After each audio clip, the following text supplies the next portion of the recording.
Ce titre, Les Actes des Apôtres, une mission impossible, eh bien, elle a été possible et aussi rendre gloire à ce que Dieu vient de faire. Quand Flo a dit qu'il y avait un ministère angélique qui était là, présent au milieu de nous, et nous avons respecté. Le livre des Actes, c'est pour beaucoup de choses grâce à un ministère angélique. Combien de fois il est dit, un ange intervint. Et donc, là, on sort de la Pentecôte et avec ce que nous vivons dans le cours de la foi du royaume, j'ai repris des lectures sur les évangiles. Et puis là, après avoir relu l'évangile de Luc, j'ai relu le livre des Actes. Et j'en suis ressorti vraiment impressionné par la grandeur de notre Dieu et ce qu'il a accompli par le Saint-Esprit pour mener à bien la mission, la promesse que Jésus-Christ avait faite à ses disciples. Et Dieu est grand, au-dessus de tout, et comme nous l'a rappelé Sandrine ce matin, à travers des psaumes 103, 104, on avait vraiment la notion de la gloire et de la grandeur de Dieu. Bon, dans les années 60, donc c'était une série télé qui était basée sur une agence d'espionnage, je sais pas, vous vous rappelez, pour la plupart les gens. Donc cette série, en fait, elle a été reprise par Tom Cruise.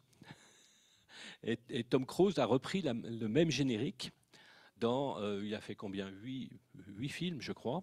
Donc, et on a vu le dernier de Final Reckoning avec Christophe, Anne-Laure, Isabelle, Flo et moi. Et donc on a été un petit peu surpris de voir l'apologie du moi Ethan, hein, puisque Tom Cruise, donc le personnage c'est Ethan dans tous les 8 films, donc qu'il a promu en tant que sauveur de l'humanité, quoi. Donc et l'apologie de la scientologie. Alors donc ça, on a vraiment ressenti ça. Et donc tout pour au revoir les amis. Et donc tout au long de la Bible, Dieu a accompli des choses impossibles, donc comme séparer la mer Rouge, comme abattre les murs de Jéricho, nourrir les affamés. Donc nourrir les affamés, c'est la multiplication des pains par 2 fois, hein, donc les pains et les poissons. Et tout ça, ça lui a valu la gloire. Aujourd'hui encore, chaque fois que Dieu résout une situation impossible dans la vie des gens, cela le glorifie. Parce qu'en effet, rien n'est impossible à Dieu. Jésus a répondu, ce qui est impossible aux hommes est possible à Dieu. Hein, ce qui est impossible aux hommes est possible à Dieu. Jésus les regarda, leur dit, aux hommes cela est impossible, mais à Dieu tout est possible. Et l'impossible, c'est la possibilité d'exercer notre foi. Et c'est ce qu'on a fait ce matin quelque part, pour les uns et les autres, en vous avançant, en recevant. La foi, c'est pas uniquement croire en Dieu, mais c'est aussi croire que Dieu croit en chacun d'entre nous, que Dieu croit en toi. Et c'est pour faire la différence et aller à la conquête de l'impossible. Si tu as la foi, c'est pour faire des exploits. Et donc, rendez-vous tous les mercredis soirs, sur le cours de la foi du royaume. Pour plus d'informations, voyez Christophe Châtelet. Et donc, dans Matthieu, pour reprendre des versets à propos de ce Dieu de l'impossible, aux hommes cela est impossible, mais à Dieu tout est possible, Matthieu 19, 26, Marc 10, 27, aux hommes c'est impossible, mais non à Dieu, Luc 1, 37, à Dieu rien ne sera impossible, Luc 18, 27, c'est ce que j'ai lu, Jésus répondit, ce qui est impossible aux hommes est possible à Dieu, il leur dit les choses qui sont impossibles aux hommes sont possibles à Dieu. Amen, amen, amen, c'est d'être avec ce Dieu de l'impossible. Et par amour, donc, Dieu fera ce qu'il peut pour détruire, c'est une condition, détruire notre vieil homme, car si nous ne mourrons jamais à nous-mêmes, nous ne pourrons jamais être ressuscités en Christ. Dieu nous place vraiment dans des situations impossibles, c'est là où il faut comprendre. les situations que nous vivons, les situations impossibles, il nous y place afin que l'impossible puisse se réaliser par sa grâce. Allez voir un petit peu l'histoire de Job. Et donc, à nul l'impossible n'est tenu, on connaît bien cette expression quand on s'excuse de ne pas pouvoir réaliser ce qui était prévu. Elle est devenue comme un proverbe. Et l'Évangile utilise pour parler de l'attitude de Dieu, à lui rien d'impossible. Il va au-delà de ce que nous pouvons imaginer. On va voir là 3 exemples. Premier exemple, roi David. À 14 ans, il se prend un lion, il se prend un ours, et avec sa force impressionnante, il devient roi alors qu'il est en conflit avec son beau-père, Saül. Et Dieu a fait quelque chose d'impossible quelque part, alors qu'il était pourchassé, combien de fois il a échappé. Le Seigneur a ouvert un nouveau possible, il l'a établi pour toujours au niveau de sa descendance, une descendance qui ira jusqu'à Jésus. Mais il y a donc le nombre de générations qu'il y a entre David jusqu'à Jésus, et ça s'est réalisé. Ce Dieu de l'impossible l'a fait. Et il l'a fait aussi au travers d'une petite femme, Myriam, Marie. Elle, elle était fiancée avec Joseph, et quelque part, c'était cousu, quoi. Elle allait se marier. Et là, crac, il y a un ange qui arrive. On parle des manifestations angéliques. Donc, cet ange est venu bouleverser le programme de ce mariage, entre guillemets, bien ficelé. Et elle a dû accueillir l'impensable dont Dieu seul est capable. Elle va concevoir et donner naissance à un fils qui sera appelé Fils de Dieu, rien de moins. Mais en même temps, il y a une autre femme qui a vécu quelque chose de particulier aussi, un petit peu avant, 6 mois avant. C'est Élisabeth. Donc, où elle, son possible, ça consistait à se résigner à son sort de femme stérile. On fait le parallèle avec, quelque part, Sarah. Et à ce moment-là, l'ange avait déjà déclaré que rien n'était impossible à Dieu. Genèse, donc on fait référence à Genèse 18, 14. Et quant à Élisabeth, elle est devenue pour Myriam le signe vivant que Dieu fait tomber les murs de nos impossibles. Et là, donc, on a une petite représentation de Myriam et de Marie qui se rencontrent. Et donc, vous retrouverez tout cela dans vos passages favoris et vos lectures favorites. Et alors, à quels impossibles sommes-nous confrontés aujourd'hui? Bonne question. Il y a des impossibles encore devant nous. Et au travers de la relecture qu'on va avoir dans ce livre des Actes par nature, l'Église, elle est missionnaire. C'est pour ça que le titre, c'était « Mission impossible », mission. Parce que Dieu nous a mis nous a confié une mission. Et c'est cette mission qui a son origine dans la mission de son Fils, Jésus, et celle du Saint-Esprit, selon le dessein de Dieu le Père. Là, les 3 sont cités, le Fils, le Saint-Esprit et le Père. Et en d'autres termes, donc l'Église, elle est là, nous existons pour quoi? Pour évangéliser. Et cet impératif d'annoncer le Christ, c'est ce qui a caractérisé les chrétiens de la toute première heure. Et le livre des Actes est considéré comme, en fait, le plus ancien document qui existe pour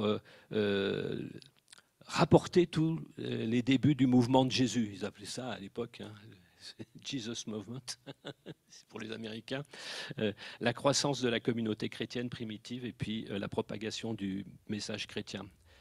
Et la croissance de l'Église s'identifie à la croissance de la parole, mais l'Esprit soutient son élan, mais il ne remplace pas. Il ne la remplace pas. Et Luc, donc, en tant que, on pense médecin, c'est difficile de retrouver des informations. On sait à peu près qu'il est décédé à l'âge de 84 ans. Mais donc, c'est un évangéliste. Il a donc pris comme mission de raconter l'histoire du passage de Jésus sur cette terre. Et puis, ce récit aussi, donc, dans la suite des Actes des Apôtres. Et en fait, quand on reprend le début de l'évangile de Luc, ça commence, il expose ça à quelqu'un qui s'appelle Théophile. Bon, on ne sait pas vraiment si c'était quelqu'un, Théophile, ou si c'était simplement parce que Théophile, phile, j'aime, et Théo, Dieu. Hein, donc c'est une façon de dire à chacun d'entre nous, Théophile, nous sommes ces Théophiles, ceux qui aiment Dieu. Et il dit, il m'a semblé bon, après avoir fait des recherches exactes sur toutes ces choses depuis l'origine, de te les exposer par écrit d'une manière suivie, cher Théophile, ami de Dieu, afin que tu reconnaisses la certitude des enseignements que tu as reçus. Et l'un des thèmes principaux, donc au niveau du livre des Actes, c'est que Dieu, par l'action de son Saint-Esprit, il a changé quoi ? La mentalité. Il a changé la mentalité. C'est le défi de ce que le Saint-Esprit va faire dans nos vies, le côté métanoïa, transformation, la mentalité de ses élus. Et il leur a permis de comprendre que tous les peuples représentent en fait son peuple choisi. Parce qu'en fait, au départ, les apôtres n'avaient pas vraiment compris réellement l'étendue de leur mission. On le verra un petit peu au travers des prochaines diapos, sur les discussions sur le fait d'accueillir les gentils, les païens, dans le plan, et également d'accueillir, admettre donc toutes les nations dans la communion de l'Église. Et son auteur, donc Luc, a raconté avec... moi, j'ai trouvé avec une verve qui est pleine d'enthousiasme. Quand vous lisez le livre des Actes, ou quand on lit, on n'a pas envie de s'arrêter. Et il raconte vraiment les premières années de la communauté chrétienne. Et c'est quelque chose, donc, ce livre des Actes, si on part du principe que Jésus a fini son ministère dans les années 30, jusque le livre des Actes finit avec le séjour de Paul en prison, donc à Rome, ça va jusque dans les années 60, on va dire, c'est l'histoire de 30 années d'évolution à travers la vie des apôtres et à travers la vie de Pierre et Jean qui sont cités. On retrouve aussi le martyre d'Étienne, on retrouve Philippe avec sa télétransportation et surtout Paul. Et cet ouvrage a donc été rédigé dans les années 80-90 et c'est la fondation, vraiment le fondement de l'Église chrétienne et la diffusion de son message dans l'Empire romain. Et que sans ce livre, on ne saurait pas vraiment toute l'histoire au travers simplement des épîtres. Si on se limitait donc aux épîtres du Nouveau Testament. Donc on a un contexte historique précieux parce que Luc, en tant que médecin, a vraiment fait une recherche. Il est allé chercher des témoignages. Et donc c'est sur la base de ces témoignages oculaires de ceux qui avaient vécu. C'est pas quelque chose, c'est pas un livre qui a été écrit le siècle après, mais non. Là, il avait les témoins. Et en ce qui concerne ce livre des Actes, ça représente les 4 bases de notre vie communautaire. Au travers en premier, l'enseignement des apôtres. Ils avaient la chance, cette première église, d'avoir les enseignants comme enseignants, les apôtres. Et donc aujourd'hui, c'est un petit peu plus difficile. On ne va pas rivaliser avec eux. Le deuxième point, c'est la communion fraternelle, ce que nous essayons de mettre en place. Le partage du pain, ce que nous avons fait donc juste avant. Et puis également les prières. Et la prière la plus puissante du monde, eh bien, donc, pour tous les chrétiens, c'est le Notre Père. Et le fondement historique du christianisme, c'est vraiment la foi. Je vais vous apprendre un nouveau mot, le kérygme, peut-être. Kérygme, c'est-à-dire c'est la foi en Jésus-Christ, Messie et Fils de Dieu, sa crucifixion et sa résurrection. Hein, c'est pas sur une base, non, c'est Jésus. Le kérygme, c'est quatre choses. C'est Jésus, Christ, Messie, Fils de Dieu, crucifié et ressuscité. Ça, c'est le fondement sur lequel également donc, le livre des apôtres est bâti. Hein, ce n'est pas l'annonce d'un fait, mais c'est une personne et un événement. Jésus-Christ, donc Fils de Dieu, Messie, crucifié et ressuscité. Amen. Et donc le livre des Actes traite principalement de l'introduction au Saint-Esprit et de sa puissance dans la vie des croyants. Donc on a vu que les principaux protagonistes, entre autres, c'est Pierre et c'est également Paul. Et en ce qui concerne cette notion les conditions pour un apôtre, il y avait deux conditions. C'était avoir vu le Christ ressuscité et être son témoin.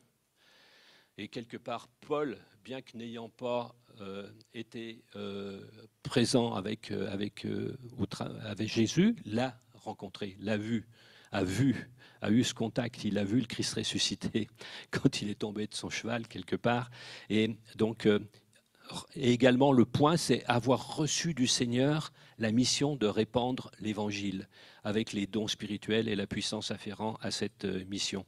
Donc les Actes, c'est vraiment un récit historique très fiable. Chaque historien a son propre point de vue. On pourrait discuter de ça avec Laurent, quelque part. Et le fait que Luc ait écrit d'un point de vue chrétien ne signifie pas qu'il était inexact. Alors ce livre des Actes, il s'appuie, comme je l'ai souligné, sur des témoignages oculaires, tout comme l'évangile de Luc. Là, Luc, en tant que... Alors, c'est important de se le rappeler, il est non-juif. Il est né à Antioche, il est d'une culture, on va dire, il est syrien au départ, on pense, et puis avec une culture très grecque. Et il était hors de lui d'excitation, il voyait dans les événements de son époque le début de l'accomplissement des promesses de l'Ancien Testament, qui affirmait, dans l'Ancien Testament, il était affirmé que la porte de la foi et la bénédiction du salut s'ouvrirait aux nations non juives. Et ça, c'est tout le cheminement dans le livre des Actes, de cette ouverture aux nations non juives. Et donc, il a écrit vraiment une véritable histoire du salut, qui est, on va le voir, commence par, comme vous l'avez déjà lu dans le livre des Actes, commence par Jérusalem, et qui a pour vocation d'englober tout le monde païen. Et le véritable héros des Actes, c'est l'Esprit Saint qui apparaît comme le garant de la présence active du mystère dans l'histoire, celui qui en assure la réalisation au cours des siècles. Et on va voir cette mission particulière qui nous est confiée, les caractéristiques de cette mission. J'ai mis comme info les destinataires du message, les personnes, les circonstances, les lieux, la précision dont cela se passe. Et en fait, la constatation de Luc, c'était de voir qu'il y avait à s'adapter à des publics variés. Pour ce qui est de la mission des apôtres, il fallait qu'ils s'adaptent à la fois donc, à des auditoires très différents. Il y a le fait de cette... Bon, il y a des références pour les veuves, pour les officiers, les rois, les gouverneurs, et puis également les philosophes, si on parle de Paul à Athènes, à l'Aréopage. Et également, cette proclamation, elle a eu des fonctions, elle a pris des formes différentes en fonction des auditoires. Parce que pour les Juifs, eux, ils étaient dans une situation où ils attendaient un Messie. Donc il fallait, pour l'apôtre, s'attacher à démontrer que Jésus était bien le Messie annoncé par les Écritures. Alors que la forme de prédication était différente lorsqu'il s'adressait aux païens, puisque les païens n'avaient pas de notion sur le Dieu créateur, la plupart du temps, et ils étaient donc sans notion de l'histoire du salut. Donc il fallait d'abord les amener à reconnaître le Dieu unique et ensuite leur expliquer que Jésus était le Messie de Dieu. Donc cette introduction du livre raconte comment Jésus ressuscité au début du livre des Actes. On a Jésus qui passe une quarantaine de jours avec les disciples pour leur enseigner le royaume de Dieu. Et il fait le lien avec l'évangile de Luc, où Jésus affirme rétablir le royaume de Dieu dans le monde entier, en commençant par Israël. Jésus ressuscité promet que l'Esprit viendra bientôt inonder physiquement les disciples de sa présence. Et là, donc, c'est ce verset que l'on sait très bien, Actes 1:8, vous recevrez une puissance, le Saint-Esprit survenant sur vous, et vous serez mes témoins à Jérusalem, dans toute la Judée, dans la Samarie et jusqu'aux extrémités de la terre. C'est une promesse de Jésus. Et cette promesse, c'est là où on voit que toute la mission impossible qui s'annonce pour ces 30 années qui sont devant, avant d'arriver à ce qu'on soit allé de Jérusalem, en Judée, en Samarie et jusqu'aux extrémités de la terre. Et après avoir dit cela, il a été enlevé pendant qu'ils le regardaient et une nuée le déroba à leurs yeux. Ça, c'est Acte 1:8. Alors, ça s'est symbolisé au moment de la Pentecôte par le fait qu'il y a eu cette présence divine symbolisée par la flamme. On ne l'a pas vu ce matin, peut-être vous, mais pour eux, ils avaient cette manifestation lors de la réception du Saint-Esprit, du feu, des flammes qui descendaient.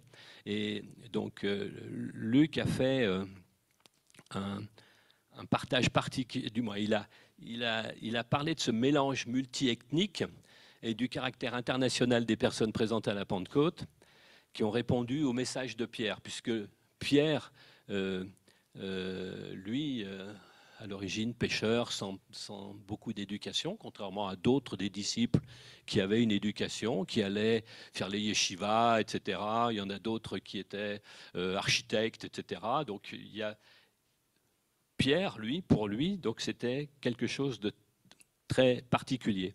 Mais là, donc c'est comment est-ce qu'on les entend parler dans les langues, etc. Et là, il y a l'énumération des Parthes, des Mèdes, des Élamites. Et puis également, donc je relève ça, les Crétois et les Arabes.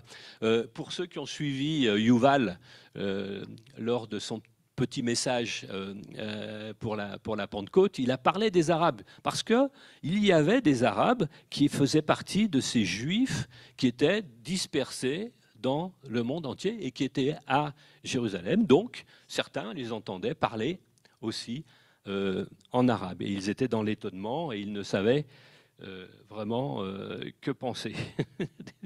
Et c'est là où donc Luc dépeint ce mélange multiethnique déjà. C'est un préambule à aller jusqu'aux extrémités de la terre. Ensuite, quand on est un petit peu plus loin dans les Actes, au verset 16, on a Pierre qui intervient en rappelant donc la prophétie de Joël. Dans les derniers jours, je répandrai de mon esprit sur toute chair, vos fils, vos filles prophétiseront, etc. Et je répandrai de mon esprit. Et surtout, je ferai paraître, il est dit, des prodiges en haut dans le ciel et des miracles en bas sur la terre. Ça, c'est ce qui s'est manifesté petit à petit au travers du ministère des apôtres. Il a cité Dieu l'a ressuscité en le délivrant des liens de la mort parce qu'il n'était pas possible qu'il fût retenu par elle. Et à ce moment-là, le nombre des disciples, au verset 41, s'augmenta d'environ 3000 hommes. Pierre, qui fait une prédication, impossible. Comment, si ce n'est par la puissance du Saint-Esprit en lui. Et il persévérait donc dans l'enseignement des apôtres, ce que nous essayons de faire, dans la communion fraternelle, dans la fraction du pain et dans les prières, ce que je vous ai cité tout à l'heure comme les 4 fondements de ce que nous vivons. Et puis, ce qui est très important, c'est aussi la conversion, puisque là, on parle de 3000, un peu plus loin, ils sont 5000. Il y a vraiment une action puissante du Saint-Esprit et c'est le fruit de cette première annonce de l'Église, la conversion, parce qu'elle est la première annonce de l'Évangile. Convertissez-vous et croyez à la bonne nouvelle. Et c'est la bonne nouvelle du royaume. Donc là, c'est réécouter pour ceux qui veulent les replays sur le cours de la foi du royaume.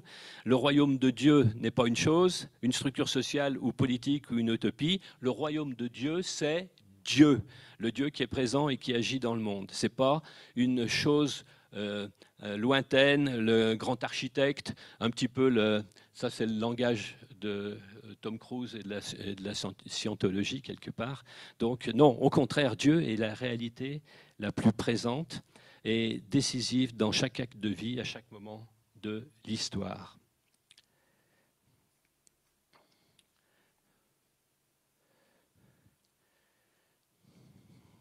Donc là, ce livre des Actes nous rappelle aussi l'action du Saint-Esprit à travers tous les obstacles humains. Parce que, après la guérison miraculeuse de l'homme boiteux de naissance par Pierre et Jean, il dit, Pierre dit, mais pourquoi vous étonnez-vous de tout cela? Pourquoi avez-vous les regards fixés sur nous? C'est par la foi en son nom que son nom a raffermi celui que vous voyez et connaissez. C'est la foi en lui qui a donné à cet homme cette entière guérison en présence de vous tous. Mais alors là, a commencé à se lever une opposition parmi les dirigeants de Jérusalem, et c'est le début des persécutions que les apôtres vont vivre au travers de ces 30 années du déroulement du livre des Actes. Donc là, il y a des expériences par rapport à la prison, et on parlait du ministère angélique, se rappeler la façon dont les anges sont intervenus dans les prisons dans lesquelles étaient Pierre et Jean, ou les apôtres, ou Pierre, ou aussi Paul, etc. Et là, quand ils sont en prison, il est dit... Cependant, beaucoup de ceux qui avaient entendu la parole crurent, et le nombre des hommes s'éleva à environ 5000.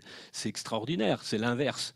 On les met en prison, mais au contraire, ils sont à peu près 5000 à se convertir. Et ensuite, c'est l'étonnement des religieux qui s'étonnent de voir l'assurance de Pierre et de Jean. C'est la façon dont ils parlent, cette assurance qu'ils ont. Ils font des menaces, mais ils sont obligés de les relâcher parce que, en fait, l'homme qui avait été guéri, ça faisait 40 ans, il avait il n'avait jamais marché. Et c'est se rendre à l'évidence, mais quelquefois, malgré l'évidence, les gens ne croient pas. Et donc, beaucoup de miracles et de prodiges se faisaient, dans Acte 5, il est dit, au milieu du peuple par les mains des apôtres. Et à nouveau, donc, ils sont jetés, les apôtres, il est dit, les apôtres sont jetés dans la prison publique. Et là, à nouveau, un Dieu de l'impossible qui intervient.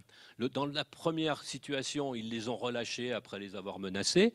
Mais là, ils sont en prison et il y a un ange du Seigneur, c'est le Dieu de l'impossible, verset 19, qui a ouvert pendant la nuit les portes de la prison et les a fait sortir. Et le lendemain, c'est là où ça paraît un petit peu abracadabrant pour le Sanhédrin et les anciens, les huissiers allèrent les chercher, donc ils sont envoyés pour chercher les apôtres à la prison, et ils font leur retour en disant que nous avons trouvé la prison soigneusement fermée, et les gardes qui étaient devant les portes, mais après avoir ouvert, être rentrés donc là où ils devaient trouver les apôtres, il n'y avait personne dedans. Et là, j'ai trouvé ça très particulier.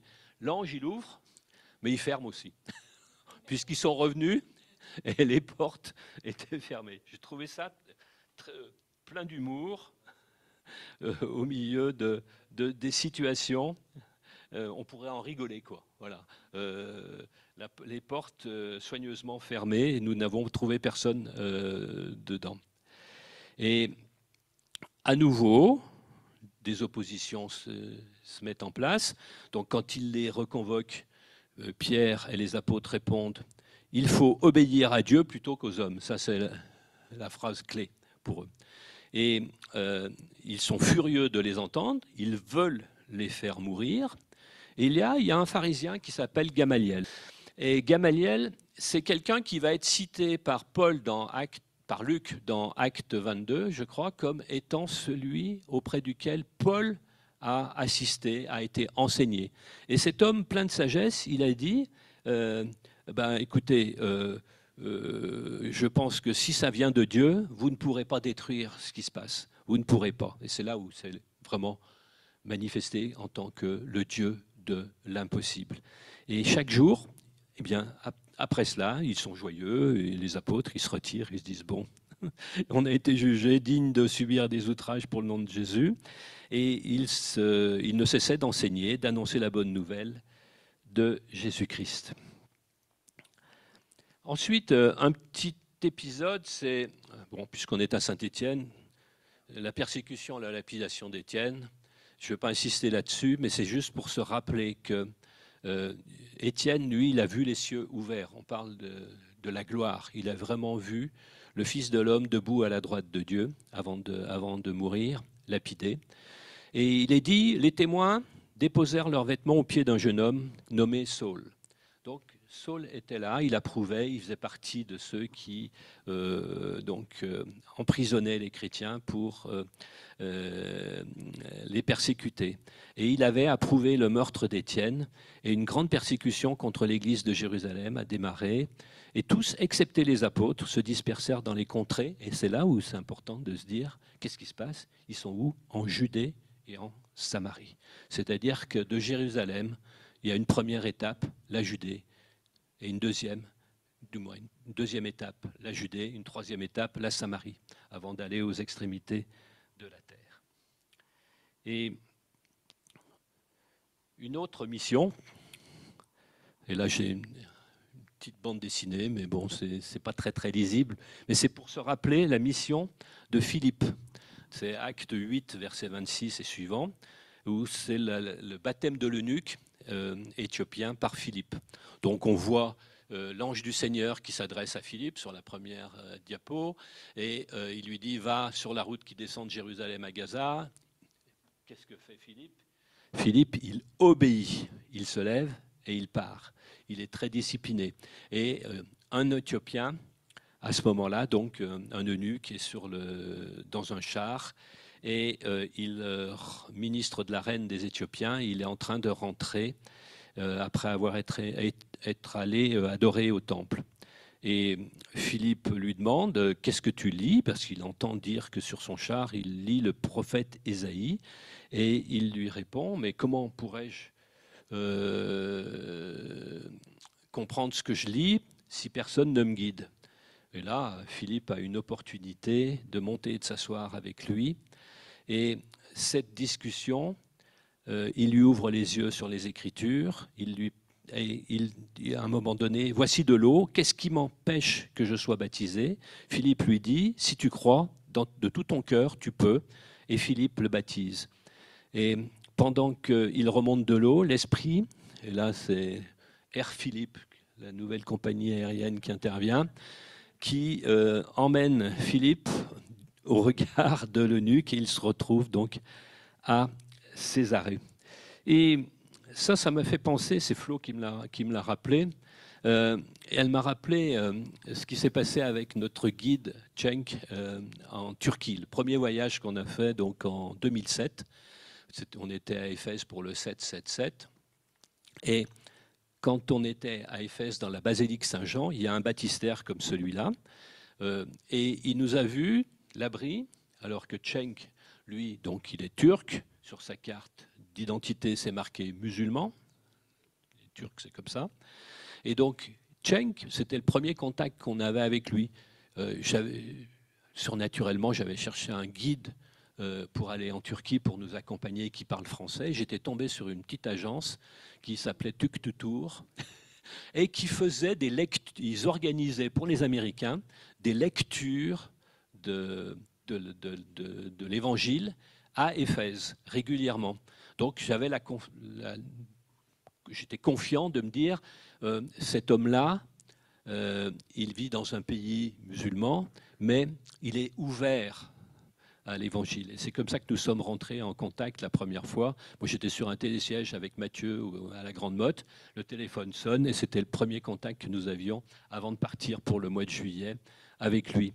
Et là, il nous voit, tout le groupe de l'abri, descendre les marches du baptistère. Il n'y avait pas d'eau, hein, et puis traverser et remonter de l'autre côté. Et ça l'a interpellé au point que ça l'a travaillé. Il s'est dit, mais qu'est-ce qu'ils font là, ils ont fait quoi? Et quand on est arrivé à Hiérapolis, Hiérapolis, c'est là où Philippe, en fait, coïncidence, hein, Philippe est mort, donc lui, lapidé et crucifié à Hiérapolis, donc on était dans ce lieu là-bas. Quand on est sorti de Hiérapolis, on est arrivé à l'hôtel, et en général, on arrivait toujours trop tard à l'hôtel, et tout était fermé. Et là, chose surnaturelle, après donc tout le voyage, il a fait avec Flo une démarche, et qu'est-ce qu'il a fait? Dans son cœur, il avait une conviction. Il est allé à la direction de l'hôtel, il a fait rouvrir la piscine, et donc il s'est fait baptiser avec tout le groupe de l'abri dans la piscine à Pamukkale. Et voilà, et on est toujours en contact, on a fait beaucoup de voyages avec lui, mais disons que, bon, maintenant, sur sa carte d'identité, peut-être, c'est toujours marqué musulman. Non, il est chrétien, il est né de nouveau et baptisé du Saint-Esprit. Et puis, une autre histoire à propos d'Air Philippe, c'était une expérience que certains ont vécue ou se rappellent, c'était au Mont Tabor, une télétransportation d'un taxi avec 7 personnes à bord, des Mercedes avec les strapontins. Hein, on a fait 2 virages et puis on est arrivé en 2e position alors qu'on était partis les derniers tout en bas donc, du Mont Tabor, et on est arrivé sur le parking en 2e position. Mais donc c'est une expérience particulière de télétransportation. Donc télétransporter Philippe, c'est pas beaucoup, c'est 50, 60, 70 kilos, je ne sais pas. Transporter une Mercedes avec 7 personnes, une limousine avec 7 personnes à bord, voilà. Dieu est capable de faire des exploits au-delà de ce qu'on peut imaginer. Et on se réjouit de tout cela. Rapidement, une autre conversion surnaturelle, c'est celle de Saul, donc en Paul. Et ce qui est très intéressant, c'est l'obéissance d'Ananias, alors que Ananias à Damas, il se méfie de cet homme-là. Le Seigneur lui dit, va, la mission qui est décidée dès le départ.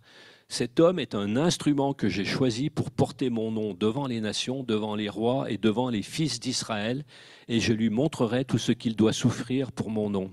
Et à ce moment-là, quand Ananias se retrouve avec Saul, il recouvre la vue, il se lève et il est baptisé à nouveau.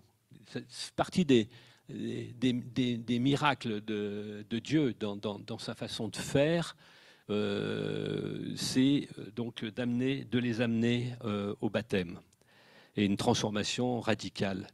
Et là, de nouveaux obstacles se lèvent à nouveau pour contrecarrer le plan de Dieu, mais non, Dieu est le Dieu de l'impossible. Acte 9, verset 23, les Juifs se concertèrent alors que Paul était à Damas, et ils voulaient le tuer. Et donc, qu'est-ce qu'ils ont fait? Ils l'ont pris de nuit, ils l'ont mis dans une corbeille et ils l'ont fait descendre le long de la muraille. Et il a pu ainsi échapper à la mort et pouvoir continuer son ministère.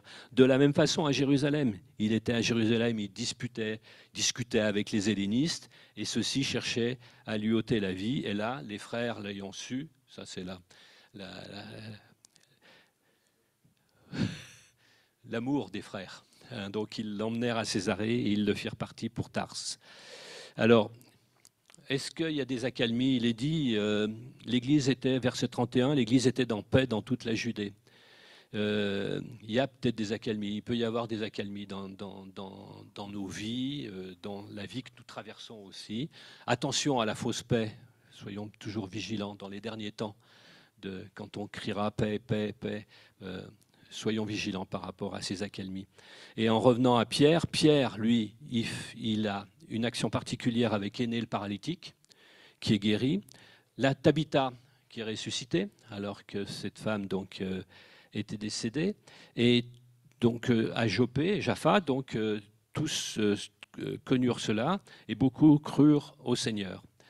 Et là-dessus, il y a une ouverture particulière avec Pierre, qui est à Césarée, qui vit à Césarée, avec des précisions qui sont dans les choses annoncées quand l'ange se révèle au centurion, à Corneille. il lui donne des prénoms. Où est-ce que tu dois aller? Tu vas envoyer des gens, ils vont aller dans la maison de Simon, le corroyeur, ils vont trouver un homme et ils vont le ramener, etc., etc. C'est impressionnant comment Dieu est précis dans sa façon de communiquer et de transmettre un message. Et là, la conséquence a été que le Saint-Esprit est descendu sur tous ceux qui écoutaient la parole, mais ils n'avaient pas encore été baptisés. Donc, problème, ding ding, de doctrine, bon, ben voilà, donc rien n'empêche qu'ils soient baptisés. Et sur le champ, après avoir reçu le Saint-Esprit chez Corneille, ils furent baptisés. Là-dessus, ben, on rentre dans des nouveaux problèmes doctrinaux. À Jérusalem, ben, ils ont appris tout ce que Pierre avait fait. Il va à Jérusalem essayer de s'expliquer. Il expose ce qui se passe.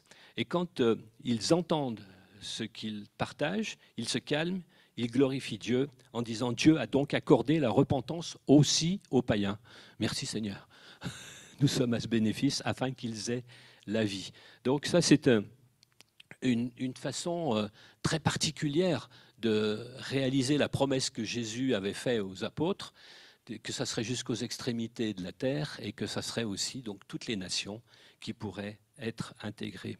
On passe de Jérusalem à Antioche.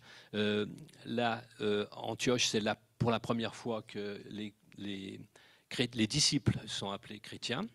Et puis, on constate un événement particulier, c'est Hérode. Hérode a fait mourir par l'épée Jacques, le frère de Jean. Et voyant que ça avait été agréable aux Juifs, il a décidé de faire arrêter Pierre. Mais l'Église continue à prier. Et donc la nuit qui précéda le jour où Hérode devait le faire comparaître, eh bien, à nouveau, alors qu'il est entre deux soldats, il a deux chaînes, les sentinelles devant la porte qui gardaient la prison, un ange intervient, une lumière brille dans la prison, les gardes ne voient rien. Et l'ange réveille Pierre en le frappant sur le côté et il lui dit « Lève-toi » et les chaînes tombent. Mais au passage, une leçon, on ne se moque pas de Dieu.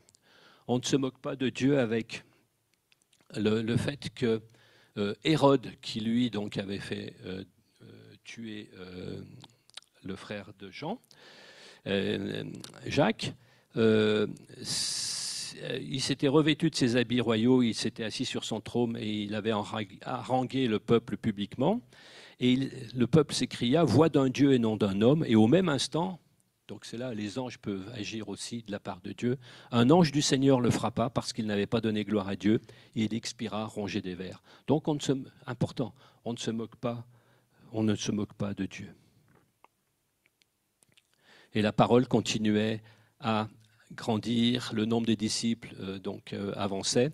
Et là, on se retrouve dans Acte 13 avec Paul, qui est en mission avec Barnabas. Alors on le trouve à Chypre, on le trouve en Asie mineure, donc en Turquie, en Pamphylie, etc. Donc là, le message continue de se propager. Ensuite, il passe donc en Macédoine, donc en Grèce et donc en Europe, et à Philippe. Et puis, à nouveau, ils vivent des événements particuliers, de la prison. Et là, à nouveau, les fondements de la prison sont ébranlés. Dieu intervient et les portes s'ouvrent. Et on voit l'action souveraine du Saint-Esprit. Et le geôlier donc croit à ce moment-là au Seigneur Jésus. C'est ce qu'ils lui disent, tu seras sauvé, toi et ta famille. Et aussitôt, il fut baptisé, lui et les siens. Et Paul revient donc à Jérusalem en passant par Éphèse. Il y a des miracles extraordinaires par les mains de Paul. À Jérusalem, il y a une opposition et ils se mettent quelque part d'accord aussi à ce que, avec Jacques le mineur, donc le frère du Seigneur, ils se mettent d'accord sur le fait que les païens peuvent continuer et ne pas adopter les rites et les coutumes et les lois juives en s'abstenant simplement donc de manger, consommer des viandes sacrifiées aux idoles. Mais c'est dans cette opposition, il y a les Juifs cherchaient à tuer Paul.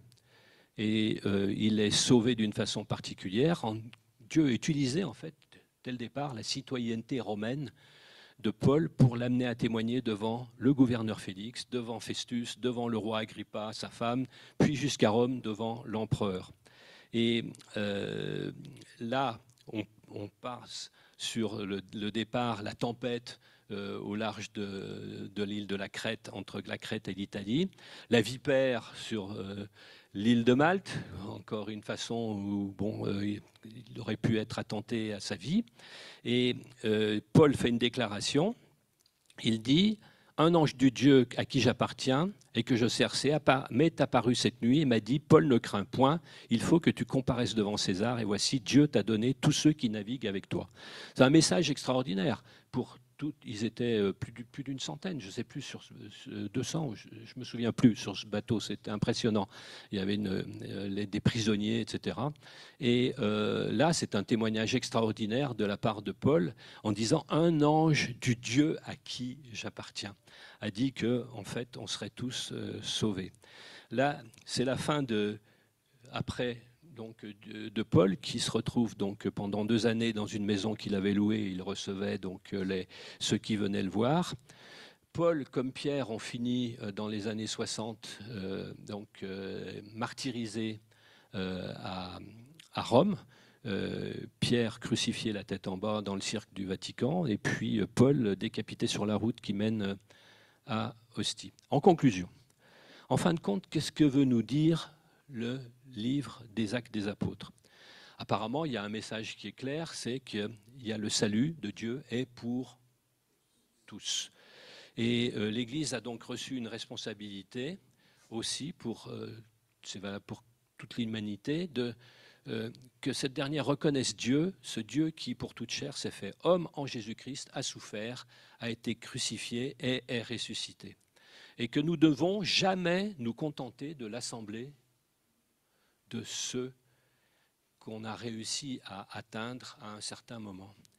Et Paul VI rappelait dans une lettre d'évangélisation dans ce monde en 75, il n'y a pas d'évangélisation vraie si le nom, l'enseignement, la vie, les promesses, le règne, le mystère de Jésus de Nazareth, Fils de Dieu, ne sont pas annoncés.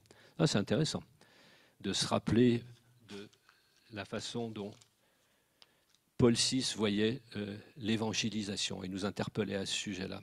Alors, en terminant, à quels impossibles nous sommes-nous confrontés aujourd'hui?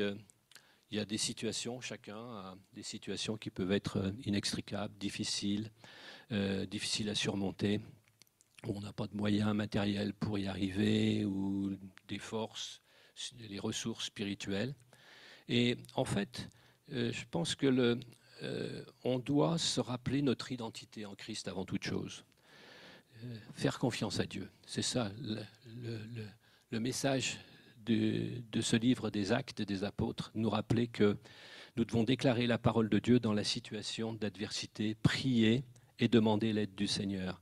Et il est dit, Jésus, ayant pris la parole, leur dit « Ayez foi en Dieu, je vous le dis en vérité. Si quelqu'un dit à cette montagne, ôte-toi de là et jette-toi dans la mer, et s'il ne doute point en son cœur, mais croit que ce qu'il dit arrive, il le verra s'accomplir. Et tout ce que vous demanderez en priant, croyez que vous l'avez reçu, et vous le verrez s'accomplir. » Je pense que là, on a c'est peut-être difficile de se dire, oui, bon, je suis face à la montagne, j'ai vraiment besoin de foi, d'une foi renouvelée. Et arriver à passer par-dessus l'adversité, les difficultés. En fait, Dieu, comment il a fait? Il a, par son Saint-Esprit, il a changé la mentalité. Il a changé la mentalité de ses élus et il a changé notre mentalité, le métanoïa. C'est vraiment la transformation qu'on pourrait traduire par conversion, pénitence, repentance, changement de pensée. Et nous avons donc cette condition devant nous, c'est de changer, c'est d'accepter de changer notre mentalité face au monde qui nous entoure, face aux situations que nous traversons. L'impossible, c'est une possibilité pour exercer sa foi. On a dit tout à l'heure que c'était au travers des situations impossibles que Dieu nous amener à comprendre, en faisant traverser ces situations, qu'il est le Dieu, lui, de l'impossible et en qui nous pouvons avoir confiance. Et croire que Dieu croit en toi, en chacun d'entre nous, pour faire la différence et aller à la conquête de l'impossible. Si tu as la foi, c'est pour faire des exploits. Voilà. Je vais simplement vous interpeller. Si quelque part vous vous sentez concerné par la situation, vous êtes face à des difficultés, vous êtes face à une situation qui est impossible, dans le livre des Actes, une chose est très importante, la 4e, c'est la prière.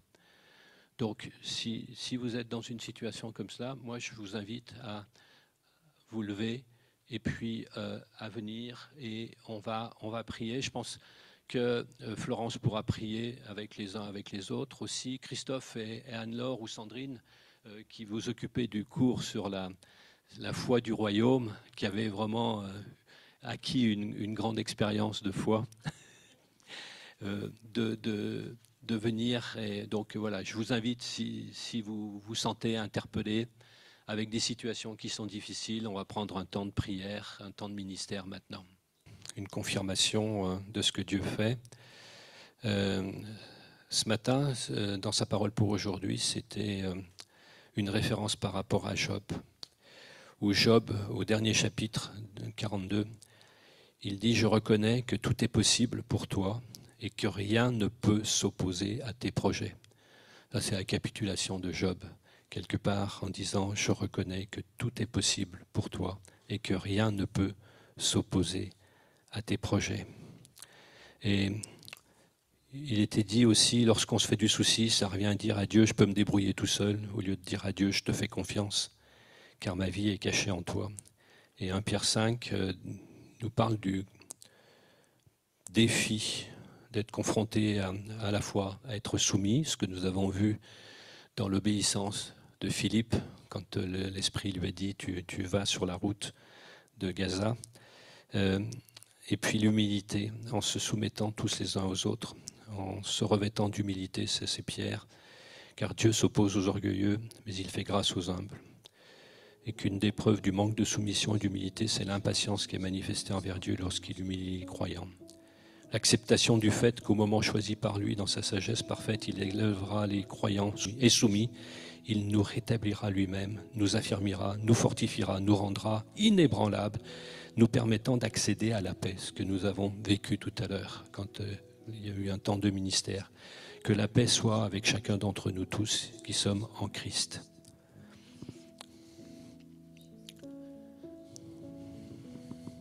Et pour conclure cette diapo des paroles du chant, Dieu de l'impossible, je sais qu'il peut tout accomplir, sans limite. En lui, je peux tout accomplir.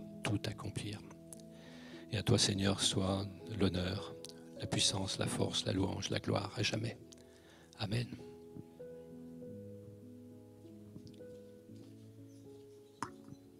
Voilà, on va juste, pour ceux qui avaient des besoins, de prendre un moment de prière. En fait, c'est ce qu'a proposé Bruno.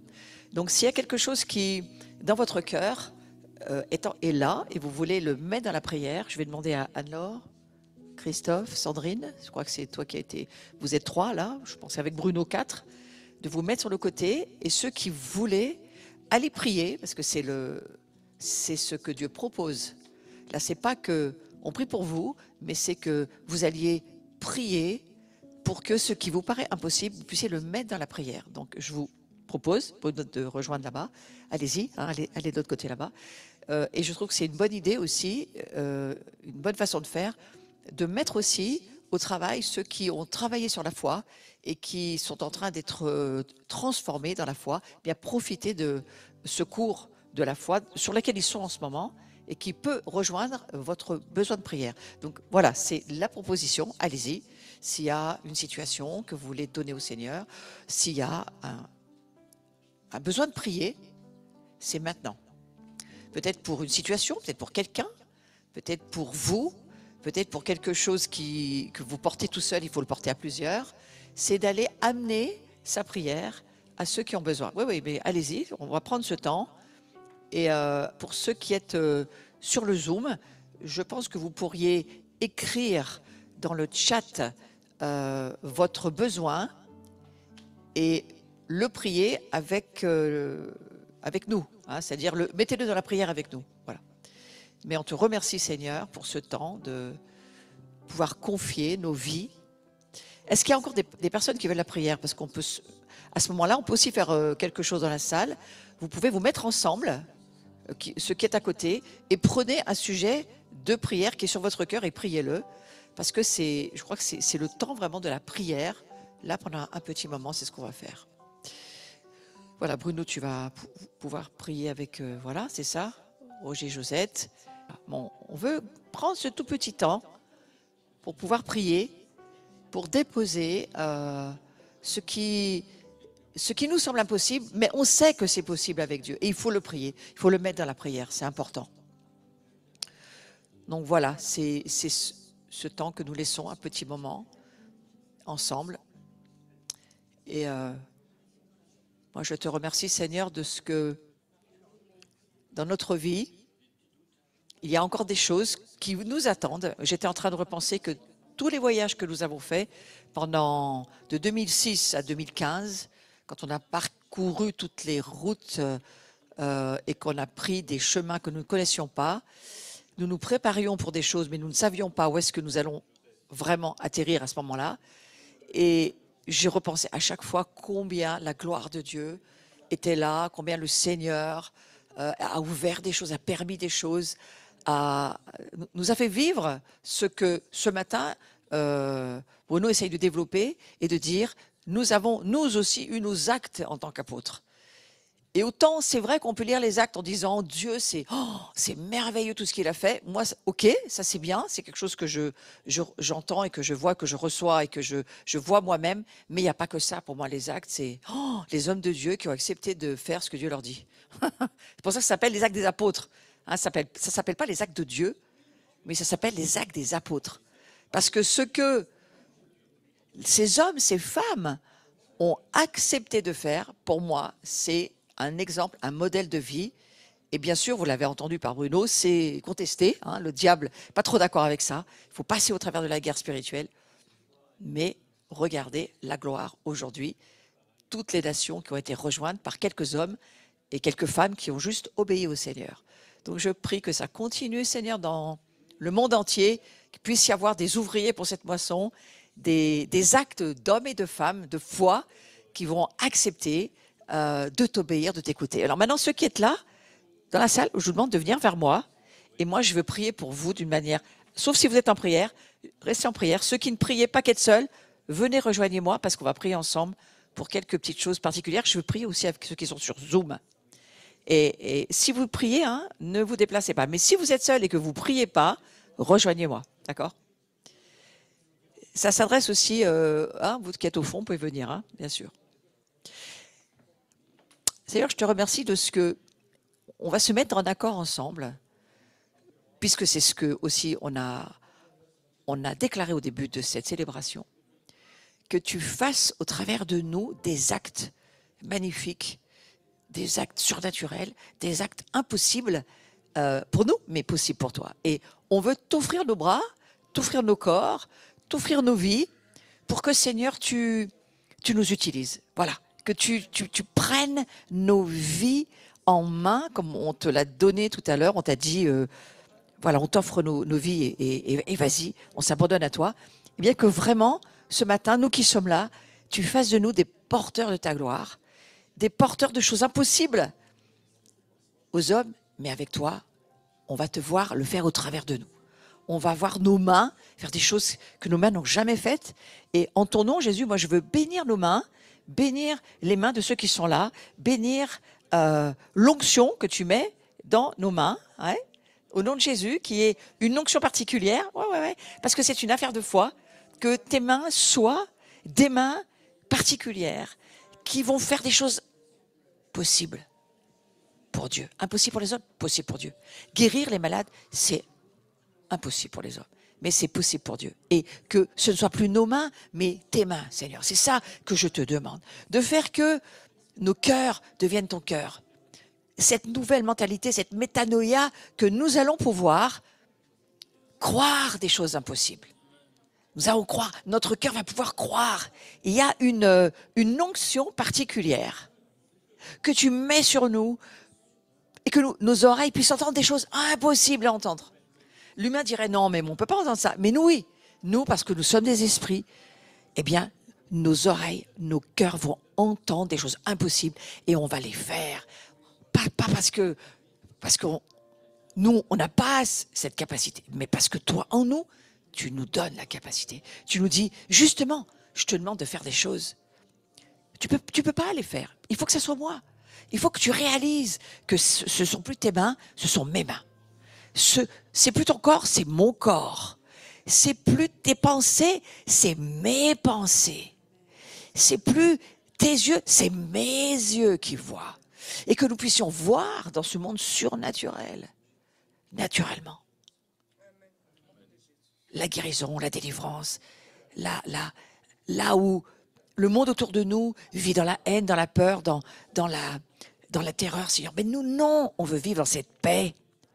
On veut que nos mains soient des mains de paix. Ouais. Et que tu le mettes en nous. Tu mets en nous tes capacités. Que nous puissions amener la réconciliation là où il y a la division. Nous puissions être ces instruments, comme le disait Saint François, les instruments de ta paix, les instruments de ta joie. Ce monde croule sous le désespoir. Seigneur, que notre bouche soit une bouche pour ta joie. Et que ta gloire se libère de nous. Que ta gloire sorte de nous. Si nous voulons la voir sortir de nous, il faut bien croire qu'elle est en nous. Nous ne pourrions pas libérer quelque chose auquel nous ne croyons pas. Mais nous croyons, Seigneur. Nous croyons qu'en nous, au fond de nous, se trouve le Dieu Tout-Puissant. Et qu'il veut juste que nous en soyons l'instrument. Soit l'instrument de sa puissance. Soit l'instrument de sa révélation, sa connaissance. Le peuple meurt parce qu'il n'y a pas de révélation. Mais que nous puissions recevoir la révélation au travers de la parole de Dieu, au travers de la puissance du Saint-Esprit, que nous puissions devenir, pas avoir, devenir être cet instrument de révélation pour que le monde puisse voir, croire, être touché par toi, Seigneur. C'est ça notre prière ce matin. Oui, ce Dieu, cette mission impossible est possible pour nous. Impossible pour l'homme, possible avec toi, Seigneur. Et c'est l'objet de notre merci ce matin. Fais-nous grandir, que nous puissions passer de l'enfance à l'adolescence et de l'adolescence à la maturité de l'homme et de la femme. Fais complet, fais-nous grandir. Donne-nous la soif et la faim de la parole de Dieu. Donne-nous la soif de voir, nous puissions voir dans le monde spirituel. Donc, fermez la porte de ce monde, rentrer dans notre être intérieur spirituel, te retrouver dans l'intimité et voir ce que tu veux nous faire voir. Attache-nous à ta parole, Seigneur. Attache-nous à ta gloire. Attache-nous à toi. Et fais-nous voir qui nous sommes au travers de toi. Des êtres de gloire, des êtres remplis de la lumière, capables de recevoir les révélations de Dieu, capables de les libérer, capables de les donner, capables de guérir, capables d'ouvrir les tombeaux s'il le faut, pour que d'autres puissent sortir de la mort et de l'enfer du péché dans lequel ils se trouvent pour te rencontrer, Jésus. Nous appelons cette moisson au travers des mains qui sont les tiennes, mais que tu es en nous et que nos mains deviennent des instruments de miracle. Que nous soyons des signes, des prodiges pour ce monde.